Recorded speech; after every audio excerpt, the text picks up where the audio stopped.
এসেছেন নতুন আমাদের অভিভাবক জনাব আবু বকর সিদ্দিক, ওসি অলিপুর থানা, প্রশাসনের যে ভাইগুলো এসেছেন, সামনে বসা আছেন আপনারা মুসলমান ভাই এবং বোনেরা, অন্যান্য ধর্মের যারা এসেছেন সবাইকে নিয়ে আমরা আল্লাহর দরবারে শুকরিয়া জানাচ্ছি।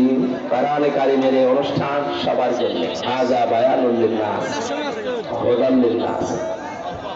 মানুষ পথবাচ্য যারা বিবেচিত তাদের জন্য আল্লাহ কোরআন দিয়েছেন। সুতরাং এটা শুধুমাত্র যারা ইসলাম পালন করে, প্র্যাকটিসিং মুসলিম যারা, এই মানুষগুলোর জন্য আজকের এই আয়োজন। না দল মত জাতি বর্ণ ধর্ম নির্বিশেষে সবার জন্য আজকের আয়োজন উন্মুক্ত। এই জন্য আমরা খুশি হয়ে বলছি আলহামদুলিল্লাহ। একটা মেসেজ দিতে যায়, এটা রেকর্ড হচ্ছে, সারা বাংলাদেশে মেসেজটা চলে যাবে। আজকে মনে হয় 42-43 ডিগ্রি চলছে, কালকে 39-40 পেয়েছিলাম রংপুরে।